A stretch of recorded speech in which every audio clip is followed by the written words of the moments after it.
ਵਾਹਿਗੁਰੂ ਜੀ ਕਾ ਖਾਲਸਾ ਵਾਹਿਗੁਰੂ ਜੀ ਕੀ ਫਤਿਹ। ਮੈਂ ਤੁਹਾਡੀ ਹੋਸਟ ਨੀਲਮ ਕੌਰ ਤੇ ਮੈਂ ਟੀਵੀ 84 ਦੇ ਸਾਰੇ ਦਰਸ਼ਕਾਂ ਦਾ ਹਾਰਦਿਕ ਸਵਾਗਤ ਕਰਦੀ ਹਾਂ ਪ੍ਰੋਗਰਾਮ ਸੱਚੋ ਸੱਚ ਵਿੱਚ।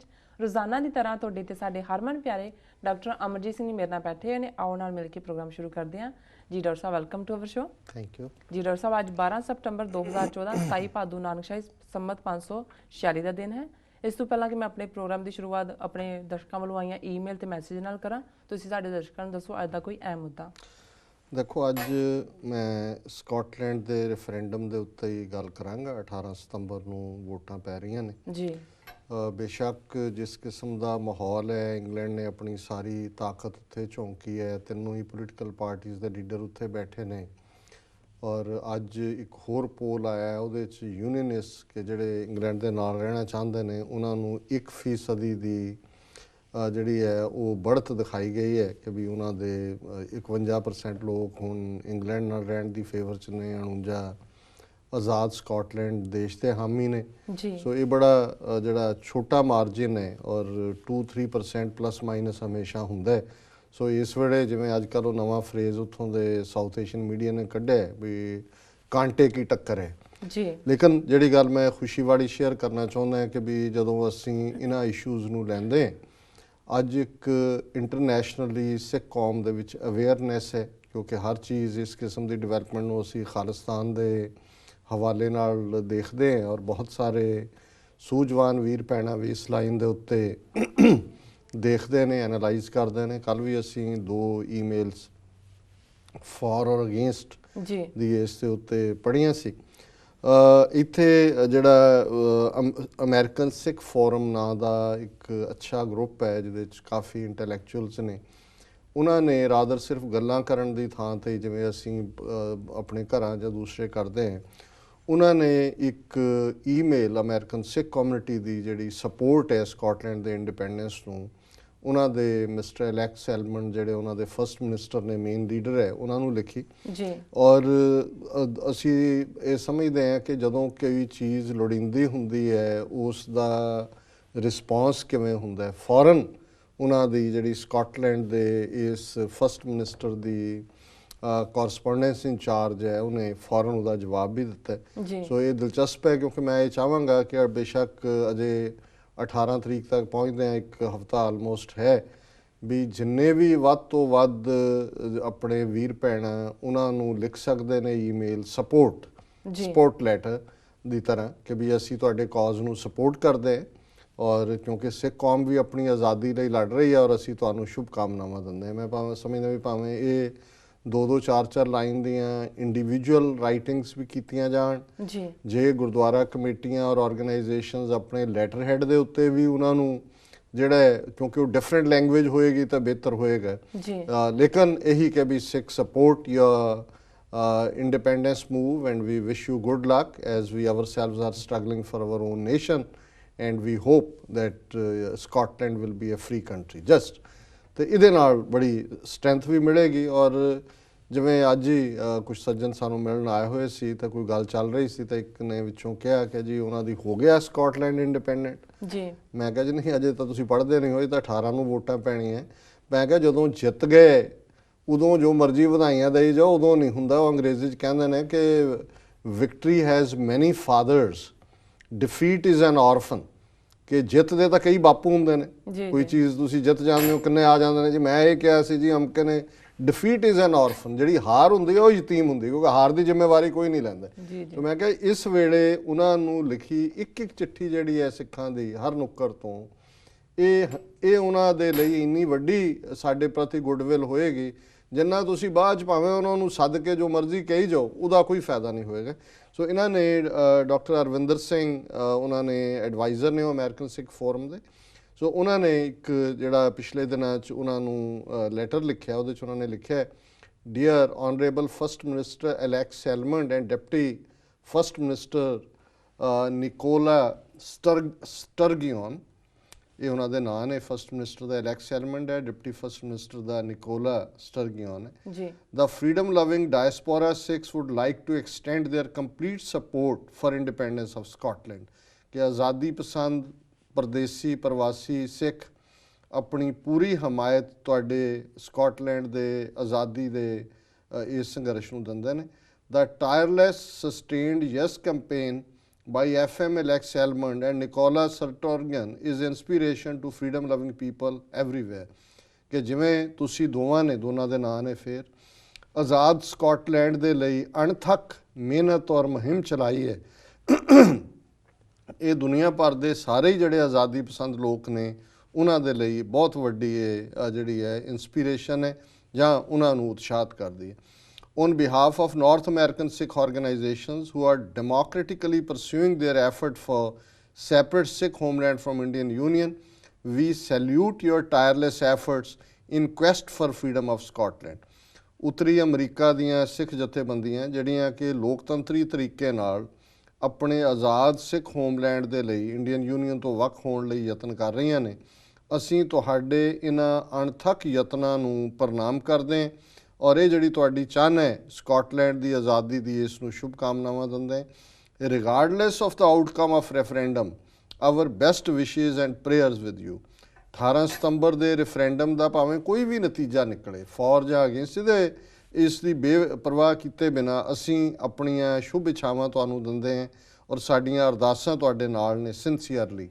ਅਸੀਂ ਅੱਗੇ ਜਿਹੜਾ ਹੁਣ ਇਸ ਦਾ ਇਹ ਲੈਟਰ 11 ਸਤੰਬਰ ਨੂੰ ਉਹਨਾਂ ਨੇ ਲਿਖਿਆ ਜੀ ਔਰ 12 ਸਪਟੈਂਬਰ ਨੂੰ ਹੀ ਉਹਨਾਂ ਦੇ ਜਿਹੜੀ Samantha Balmer correspondent secretary to the first minister, ਉਹਨਾਂ ਦਾ ਫੌਰਨ ਜਵਾਬ ਆ ਗਿਆ ਜੀ। ਇਹਨਾਂ ਦਾ ਨਾਮ ਲਿਖ ਕੇ, dear doctor Arvinder, many thanks for your email to the first minister, ਵੀ ਤੁਹਾਡੀ ਈਮੇਲ ਦਾ ਬਹੁਤ ਬਹੁਤ ਧੰਨਵਾਦ। Your message has been passed on to the first minister, ਤੁਹਾਡਾ ਸੁਨੇਹਾ ਉਹਨਾਂ ਨੂੰ ਪਹੁੰਚਾ ਦਿੱਤਾ ਗਿਆ। Who is delighted by the many messages of support, advice and encouragement that he has received, ਕਿ ਉਹਨਾਂ ਨੂੰ ਬਹੁਤ ਖੁਸ਼ੀ ਹੋਈ ਹੈ ਕਿ ਇਹ ਜਿਹੜਾ ਸਪੋਰਟ, ਐਡਵਾਈਸ, ਸਲਾਹ ਔਰ ਉਹਨਾਂ ਨੂੰ ਉਤਸ਼ਾਹਿਤ ਕਰਨ ਦੇ ਲਈ ਜਿਹੜੇ ਬਹੁਤ ਸਾਰੇ ਸੁਨੇਹੇ ਆ ਰਹੇ ਨੇ। Mister Salmond has asked me to pass on his thanks and best wishes in return, ਕਿ ਮੈਨੂੰ ਮਿਸਟਰ ਸੈਲਮੰਡ ਨੇ ਕਿਹਾ ਕਿ ਮੈਂ ਤੁਹਾਡਾ ਜਿਹੜਾ ਹੈ ਤੁਹਾਨੂੰ ਸ਼ੁਭ ਇੱਛਾਵਾਂ ਵੀ ਦਿਆਂ ਔਰ ਤੁਹਾਡਾ ਮੈਂ ਧੰਨਵਾਦ ਵੀ ਕਰਾਂ। Thanks again for taking the time to get in touch, ਕਿ ਤੁਹਾਡਾ ਇੱਕ ਵਾਰੀ ਫਿਰ ਧੰਨਵਾਦ ਕਿ ਤੁਸੀਂ ਸਾਡੇ ਨਾਲ ਜਿਹੜਾ ਹੈ ਉਹ ਜੁੜੇ ਹੋ। ਕਾਈਂਡ ਰਿਗਾਰਡਸ, ਹੁਣ ਇਹ ਜਿਹੜੀ ਥੱਲੇ ਸਮਾਨਤਾ, ਹੁਣ ਇਹ ਜਿਹੜੀ ਤੁਸੀਂ ਜੋ ਲੈਂਗੁਏਜ ਤੋਂ ਅੰਦਾਜ਼ਾ ਲਾਉਂਦੇ ਹੋ, ਬਹੁਤ ਵਾਰੀ ਇਹ ਨਹੀਂ ਹੁੰਦਾ ਕਿ ਉਹਨਾਂ ਨੇ ਕੀ ਕਿਹਾ, ਪਰ ਕਿਸ ਅੰਦਾਜ਼ 'ਚ ਵਿਦਿਨ 24 ਆਵਰਸ ਇੰਨਾ ਕੈਂਪੇਨ ਚੱਲ ਰਿਹਾ, ਉਹਨਾਂ ਦੇ ਜੀਵਨ ਮੌਤ ਦਾ ਸਵਾਲ ਹੈ, ਲੇਕਿਨ ਉਹਦੇ 'ਚ ਵੀ ਉਹਨਾਂ ਨੇ ਟਾਈਮ ਲੱਭਿਆ। ਉਹਨਾਂ ਨੂੰ ਪਤਾ ਹੈ ਸਿੱਖ ਸਕਾਟਲੈਂਡ 'ਚ ਨਹੀਂ ਬੈਠੇ ਹੋਏ, ਉਹਨਾਂ ਨੇ ਵੋਟ ਪਾਣੀ ਹੈ, ਅਮਰੀਕਾ 'ਚ ਬੈਠੇ ਹੋਏ ਨੇ, ਲੇਕਿਨ ਇਹ ਹੈ ਜਿਹੜੀ ਕੋਈ ਵੀ ਟਾਈਮਲੀ ਤੁਹਾਡੀ ਕਿਸੇ ਨੂੰ ਦਿੱਤੀ ਗਈ ਸ਼ੁਭ ਇੱਛਾ ਹੈ ਜਾਂ ਸਪੋਰਟ ਹੈ, ਉਹਦੀ ਇਹ ਕੀਮਤ ਹੁੰਦੀ ਹੈ। ਔਰ ਮੈਂ ਇੱਕ ਵਾਰ ਫਿਰ ਜਿਹੜਾ ਆਪਣੇ ਸਾਰੇ ਹੀ ਵੀਰਾਂ ਭੈਣਾਂ ਨੂੰ ਜਿਹੜੇ ਇੱਥੇ ਬੈਠੇ ਨੇ, ਕੈਨੇਡਾ 'ਚ ਸੁਣਦੇ ਨੇ ਇਸ ਪ੍ਰੋਗਰਾਮ ਨੂੰ, ਆਸਟ੍ਰੇਲੀਆ, ਨਿਊਜ਼ੀਲੈਂਡ ਔਰ ਜਿਹੜੇ ਲਾਈਵ ਸਟਰੀਮ ਦੇ ਉੱਤੇ ਈਵਨ ਪੰਜਾਬ ਦੇ ਵਿੱਚ ਵੀ ਸੁਣਦੇ ਨੇ, ਉਹਨਾਂ ਸਭ ਨੂੰ ਜ਼ੋਰਦਾਰ ਰਿਕੁਐਸਟ ਕਰਾਂਗਾ ਕਿ ਹੁਣ ਕੋਈ ਟਿਕਟਾਂ ਲਾਉਣ ਦਾ ਜਾਂ ਗੂੰਦ ਲਾ ਕੇ ਮੂੰਹ ਨਾਲ ਥੁੱਕ ਲਾ ਕੇ ਲਿਫਾਫਾ ਚਮੇੜਨ ਤੱਕ ਦਾ ਕੰਮ ਨਹੀਂ ਹੈ ਕਿ ਤੁਹਾਨੂੰ ਵਕਤ ਲੱਗਣਾ, ਕੋਈ ਪੈਸੇ ਨਹੀਂ ਲੱਗਦੇ। ਜਸਟ ਇਹਨਾਂ ਨੂੰ ਤੁਸੀਂ ਬੇਸ਼ੱਕ 2-2, 3-3 ਲਾਈਨਸ ਦੀਆਂ ਈਮੇਲਸ ਆਪਣੀ ਆਰਗੇਨਾਈਜੇਸ਼ਨਸ ਦੇ ਬਿਹਾਫ 'ਤੇ ਲਿਖੋ, ਆਪਣੇ ਇੰਡੀਵਿਜੂਅਲ ਬਿਹਾਫ 'ਤੇ ਲਿਖੋ, ਤਾਂ ਕਿ ਕੱਲ੍ਹ ਨੂੰ, ਔਰ ਇਹ ਬੇਸ਼ੱਕ ਸਾਡੀ ਲੀਡਰਸ਼ਿਪ ਕਦੇ ਇਸ ਗੱਲ ਨੂੰ ਸੈਲ ਨਹੀਂ ਕਰ ਸਕੀ ਡਿਫਰੈਂਟ ਲੈਵਲਸ 'ਤੇ, ਪਰ ਅਸੀਂ ਹਮੇਸ਼ਾ ਹੀ ਦੁਨੀਆ ਦੇ ਵਿੱਚ ਜੇ 2 ਵਰਲਡ ਵਾਰਸ ਦੇ ਵਿੱਚ ਅਸੀਂ ਕੈਜੂਅਲਟੀਜ਼ ਦੀ ਗੱਲ ਕਰਦੇ ਹਾਂ, ਆਪਣੀ ਗਿਣਤੀ ਸਿੱਖਾਂ ਦੀ ਤਾਂ ਮੱਚ ਬਿਯੋਂਡ ਹੈ ਸੈਕੰਡ ਵਰਲਡ ਵਾਰ 'ਚ। ਔਰ ਜਦੋਂ ਅਸੀਂ ਨਿਊ ਵਰਲਡ ਆਰਡਰ ਦੀ ਗੱਲ ਕਰਦੇ ਹਾਂ, ਮੈਨੂੰ ਯਾਦ ਹੈ ਕਿ ਪਿਛਲੇ ਖਾਲਸਾ ਸਿਰਜਣਾ ਦਿਵਸ ਦੇ ਮੌਕੇ 'ਤੇ ਜਦੋਂ ਕਿ 2-3 ਕਾਂਗਰਸਮੈਨ ਸਟਾਕਟਨ ਦੇ ਨਗਰ ਕੀਰਤਨ 'ਚ ਆਏ ਹੋਏ ਸਨ, ਸੋ ਉਹਨਾਂ ਨੂੰ ਮੈਂ ਐਡਰੈਸ ਕਰਦਿਆਂ ਕਿਹਾ ਸੀ ਕਿ ਵੀ ਤੁਸੀਂ ਲੋਕ ਜਦੋਂ ਭਾਰਤ ਵੱਲ ਦੇਖਦੇ ਹੋ, ਤੁਹਾਨੂੰ ਇੱਕ ਡੈਮੋਕ੍ਰੇਸੀ, ਗਾਂਧੀ, ਯੋਗਾ, ਕੋਈ ਪੁੱਠਾ ਲਟਕ ਰਿਹਾ ਹੈ, ਕੋਈ ਦੂਜਾ ਇਹੀ ਨਜ਼ਰ ਆਉਂਦਾ, ਪਰ ਇਹ ਜਿਹੜਾ ਵਰਲਡ ਆਰਡਰ ਹੈ, ਨਿਊ ਵਰਲਡ ਆਰਡਰ, ਜਿਹੜਾ ਸੈਕੰਡ ਵਰਲਡ ਵਾਰ ਤੋਂ ਬਾਅਦ ਤੁਸੀਂ ਬੜੇ ਮਾਣ ਨਾਲ ਕਹਿੰਦੇ ਹੋ ਕਿ ਵੀ ਨਾਜ਼ੀਆਂ ਨੂੰ ਜਾਂ ਜਿਹੜੇ ਫਾਸ਼ਿਸਟ ਸੀ ਮੁਸੋਲਿਨੀ ਦੇ, ਉਹਨਾਂ ਨੂੰ ਜੇ ਕਿਤੇ ਨਾ ਹਾਰਦੇ ਤਾਂ ਦੁਨੀਆ ਅੱਜ ਕਿਸ ਕਿਸਮ ਦੀ ਹੁੰਦੀ। ਸੋ ਇਹ ਜਿਹੜਾ new world order second world war ਤੋਂ ਬਾਅਦ ਜਿਹਦੇ 'ਚ ਡੈਮੋਕ੍ਰੇਸੀ ਦੀ ਜਿੱਤ ਹੋਈ, ਫਾਸ਼ਿਸਟ ਔਰ ਡਿਕਟੇਟਰਸ਼ਿਪ ਵਾਲੀਆਂ ਤਾਕਤਾਂ ਹਾਰੀਆਂ, ਇਹਦੇ 'ਚ ਮੈਂ ਕਿਹਾ ਕਦੇ ਸਿੱਖਾਂ ਦੀ ਕੰਟਰੀਬਿਊਸ਼ਨ ਵੀ ਦੇਖਣਾ ਕਿ ਬਾਕੀ ਹਿੰਦੁਸਤਾਨ ਸਾਰਾ ਜਿਨ੍ਹਾਂ ਦਾ ਲੀਡਰ ਗਾਂਧੀ ਸੀ ਕੁਇਟ ਇੰਡੀਆ ਮੂਵਮੈਂਟ ਕਰ ਰਿਹਾ ਸੀ ਕਿ ਅੰਗਰੇਜ਼ੋ ਛੱਡੋ, ਭਾਰਤ ਛੱਡੋ, ਦੌੜੋ। ਔਰ ਸਿੱਖਾਂ ਨੂੰ ਗਦਾਰ ਇਸ ਲਈ ਕਹਿ ਰਹੇ ਸੀ ਕਿਉਂਕਿ ਸਿੱਖਾਂ ਨੇ ਫੈਸਲਾ ਕੀਤਾ ਕਿ ਨਹੀਂ ਅਸੀਂ ਫੌਜ ਦੇ ਵਿੱਚ ਜਾਣਾ ਹੈ, ਕਿਉਂਕਿ ਇਹ ਨਾਜ਼ੀਆਂ ਔਰ ਫਾਸ਼ਿਸਟਾਂ ਦੀ ਜਿੱਤ ਜਿਹੜੀ ਹੈ ਇਹ ਠੀਕ ਨਹੀਂ ਹੋਏਗੀ। ਸੋ ਅਸੀਂ ਜਿਹੜਾ ਇਹ ਨਿਊ ਵਰਲਡ ਆਰਡਰ ਬਣਿਆ ਉਹਦੇ 'ਚ ਅਸੀਂ ਕਿੰਨੇ ਹਜ਼ਾਰ ਸਾਡੀਆਂ ਕੈਜੂਐਲਟੀਜ਼ ਨੇ, 60,000 ਨੇ ਜਿਹਦੇ 'ਚ ਡੈਡ ਵੂਨਡਡ, ਔਰ ਸਾਡਾ ਗਿਣਤੀ ਕਿੰਨੀ ਕੁ ਸੀ, ਅਸੀਂ ਤਾਂ 2% ਵੀ ਨਹੀਂ ਸੀ ਇੰਡੀਅਨ ਪਾਪੂਲੇਸ਼ਨ ਦਾ। ਸੋ ਅਸੀਂ ਉਸ ਜਿਹੜੀ ਚੇਂਜ ਹੈ ਉਹਦੇ 'ਚ ਇੱਕ ਰੋਲ ਅਦਾ ਕੀਤਾ ਹੋਇਆ। ਸੋ ਜਿਹੜਾ ਮੌਕੇ ਦੇ ਉੱਤੇ ਹਾਂ ਦਾ ਨਾਰਾ ਮਾਰਨਾ ਹੁੰਦਾ ਜੀ, ਜਾਂ ਜਦੋਂ ਕਿਸੇ ਇਸ਼ੂ ਦੇ ਉੱਤੇ ਬੜੇ ਬੜੇ ਲੋਕ ਥਿੜਕ ਰਹੇ ਹੋਣ ਉਦੋਂ ਸਪੋਰਟ ਦੇਣੀ ਹੁੰਦੀ ਹੈ, ਇਹ ਜਿਹੜਾ ਇਹ ਬਹੁਤ ਮੈਟਰ ਕਰਦਾ ਹੈ। ਉਹ ਮੈਂ ਸਮਝਦਾ ਵੀ ਇਹਦੇ 'ਚ ਕੁਛ ਗਲਤੀਆਂ ਸਿੱਖਾਂ ਦੀਆਂ ਨੇ। ਹੁਣ ਅਸੀਂ ਮੈਨੂੰ ਨਹੀਂ ਪਤਾ ਹੈ ਕੈਨੇਡਾ ਦੇ ਸਿੱਖ ਮੇਰੇ ਇਸ ਕਾਮੈਂਟ ਨੂੰ ਕਿਵੇਂ ਲੈਣਗੇ। ਜਦੋਂ ਪਿੱਛੇ ਹੁਣ ਕਿਊਬੈਕ ਦੇ ਵਿੱਚ 5 ਕਕਾਰਾਂ ਦਾ ਮੁੱਦਾ ਆਇਆ ਕਿਉਂਕਿ ਹੈਲਬੈਂਟ ਸੀਗੇ ਕਿ ਵੀ ਪਾਬੰਦੀ ਲਾਣੀ ਹੈ, ਦਸਤਾਰ 'ਤੇ ਲਾਣੀ ਹੈ, ਕਿਉਂਕਿ ਕਿਊਬੈਕ ਜਿਹੜਾ ਹੈ ਉਹ ਫਰੈਂਚ ਮੈਜੋਰਿਟੀ ਪ੍ਰੋਵਿੰਸ ਹੈ। ਤੇ ਮੈਂ ਉਸ ਤੋਂ ਪਹਿਲਾਂ ਇਸ ਕਿਸਮ ਦਾ ਹੀ ਰੈਫਰੈਂਡਮ ਜਿਹੜਾ ਹੁਣ ਸਕਾਟਲੈਂਡ 'ਚ ਹੋਣ ਜਾ ਰਿਹਾ ਹੈ, ਕਿਊਬੈਕ ਦੇ ਵਿੱਚ ਵੀ 2 ਵਾਰ ਪਿਛਲੇ ਕਈ ਦਹਾਕਿਆਂ 'ਚ ਹੋ ਚੁੱਕਾ ਹੈ ਜੀ, ਕਿ ਉਹਨਾਂ ਨੇ ਕੈਨੇਡਾ ਨਾਲ ਰਹਿਣਾ ਹੈ ਕਿ ਅੱਡ ਦੇਸ਼ ਬਣਨਾ। ਸੋ ਉਸ ਮੌਕੇ ਦੇ ਉੱਤੇ ਸੈਕੰਡ ਰੈਫਰੈਂਡਮ ਜਦੋਂ ਹੋਇਆ ਉਦੋਂ ਮੈਂ ਵੀ ਉਹਨੂੰ ਅਬਜ਼ਰਵ ਕੀਤਾ ਕਿ ਕਿਵੇਂ ਜਿਹੜੇ ਕਿਊਬੈਕ ਦੇ ਵਿੱਚ ਸਿੱਖ ਨੇ ਸਣੇ ਗੁਰਦੁਆਰਿਆਂ ਦੇ ਉਹ ਵੀ ਜਿਹੜਾ ਜੁਆਇੰਟ ਕੈਨੇਡਾ ਲਈ ਖੜੇ ਸੀ, ਔਰ ਟੋਰਾਂਟੋ ਤੋਂ ਬੱਸਾਂ ਭਰ ਕੇ ਜਿਹੜੀਆਂ ਨੇ ਲਿਬਰਲ ਪਾਰਟੀ ਦੀ ਗਵਰਨਮੈਂਟ ਸੀ ਸਿੱਖਾਂ ਦੀਆਂ ਉਹ ਉੱਥੇ ਜਾ ਰਹੀਆਂ ਸੀ ਉਹਨਾਂ ਦੇ ਖਿਲਾਫ ਭੁਗਤਣ।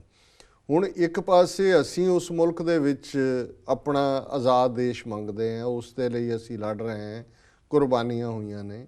ਗਲਤ ਜਾਂ ਠੀਕ ਇਹ ਲੋਕਾਂ ਨੇ ਡਿਸਾਈਡ ਕਰਨਾ ਹੁੰਦਾ ਵੀ ਵੈਦਰ ਉਹਨਾਂ ਦੀ ਤਸੱਲੀ ਕੈਨੇਡਾ 'ਚ ਹੈ ਕਿ ਨਹੀਂ ਹੈ। ਕਿਊਬੈਕ ਦੇ ਲੋਕਾਂ ਨੂੰ ਉਹਨਾਂ ਨੇ ਦੋਨੋਂ ਵਾਰੀ ਰਿਜੈਕਟ ਕੀਤਾ, ਕੈਨੇਡਾ ਨਾਲ ਹੀ ਰਹਿਣਾ ਚਾਹਿਆ ਜੀ, ਪਰ ਸਾਡੀ ਜਿਹੜੀ ਲੁੱਕ ਹੈ ਕਿ ਵੀ ਅਸੀਂ ਉੱਥੇ ਜਾਂਦੇ ਹਾਂ ਔਰ ਅਸੀਂ ਉਹਨਾਂ ਨੂੰ ਵਿਰੋਧ ਕਰ ਰਹੇ ਹਾਂ, ਇਹ ਕੀ ਪ੍ਰਭਾਵ ਦਿੰਦਾ ਕਿ ਵੀ ਅਸੀਂ ਕਿਹਦੇ ਹੱਕ 'ਚ ਖੜ੍ਹੇ। ਸੋ ਇਸੇ ਤਰ੍ਹਾਂ ਮੈਂ ਸਮਝਦਾ ਹਾਂ ਵੀ ਬੇਸ਼ੱਕ 10,000 ਤੋਂ ਜ਼ਿਆਦਾ ਸਿੱਖ ਜਿਹੜੇ ਨੇ ਉਹ ਸਕਾਟਲੈਂਡ 'ਚ ਰਹਿੰਦੇ ਨੇ। ਗਲੈਸਗੋ 'ਚ ਬਹੁਤ ਵੱਡਾ ਗੁਰਦੁਆਰਾ ਸਾਹਿਬ ਵੀ ਹੈ ਔਰ ਕੁਛ ਮੀਡੀਆ ਰਿਪੋਰਟਾਂ ਦੱਸ ਰਹੀਆਂ ਕਿ ਉਹ ਜੁਆਇੰਟ ਇੰਗਲੈਂਡ ਵਾਲੇ ਪਾਸੇ ਨੂੰ ਝੁਕ ਰਹੇ ਨੇ।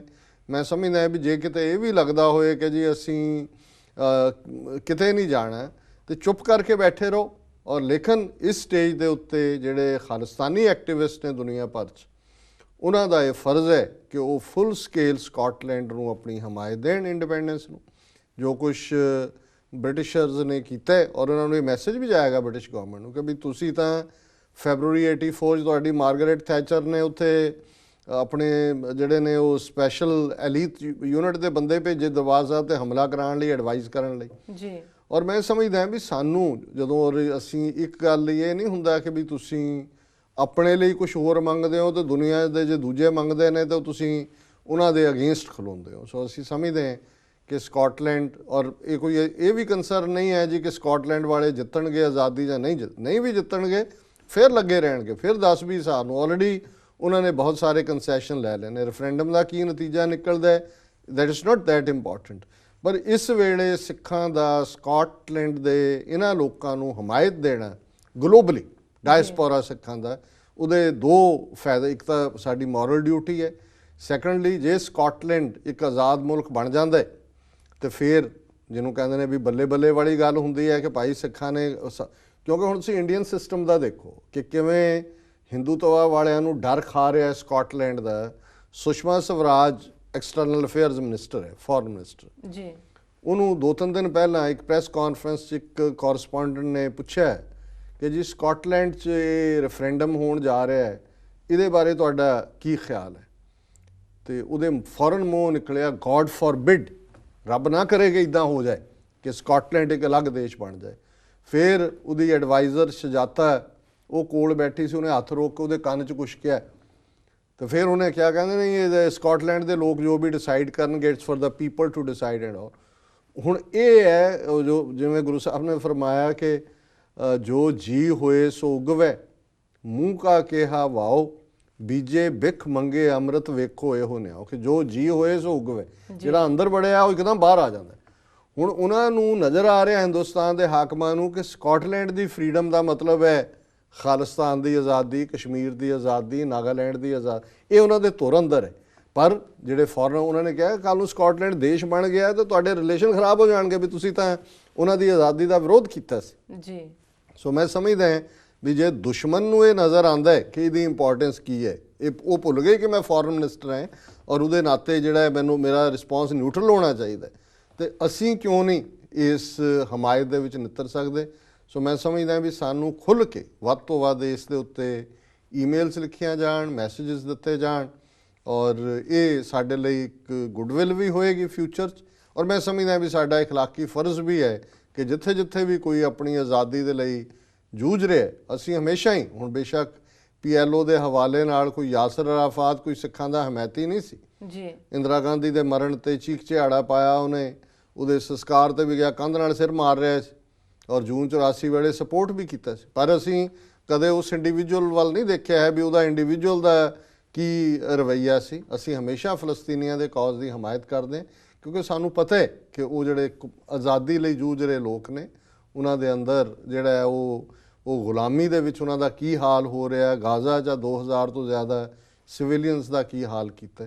ਸੋ ਸਾਡਾ ਦਿਲ ਹਰ ਆਜ਼ਾਦੀ ਪਸੰਦ ਤਹਿਰੀਕ ਵਾਲਿਆਂ ਦੇ ਲਈ ਧੜਕਣਾ ਚਾਹੀਦਾ ਜੀ। ਔਰ ਅਸੀਂ ਉਹਨਾਂ ਨੂੰ ਆਪਣੀਆਂ ਸ਼ੁਭ ਕਾਮਨਾਵਾਂ ਦਈਏ ਜੀ। ਸੋ ਅੱਜ ਗੱਲ ਇੱਥੇ ਮੁਕਾ ਦਿੰਦੇ ਹਾਂ। ਜੀ ਡਾਕਟਰ ਸਾਹਿਬ, ਬਿਲਕੁਲ ਤੁਹਾਡਾ ਬਹੁਤ ਬਹੁਤ ਧੰਨਵਾਦ। ਤੁਸੀਂ ਅੱਜ ਦਾ ਮੁੱਦਾ ਸਾਡੇ ਦਰਸ਼ਕਾਂ ਨਾਲ ਸਾਂਝਾ ਕੀਤਾ। ਇਸ ਦੇ ਨਾਲ ਨੇ ਆਪਣੇ ਵਿਊਅਰਸ ਕੋਲ ਬ੍ਰੇਕ। ਵਿਊਅਰਸ ਤੁਸੀਂ ਨਸਰਾ ਬਣੇ ਰਹੋ, ਮਿਲਦੇ ਹਾਂ ਛੋਟੇ ਵਕਫੇ ਤੋਂ ਬਾਅਦ।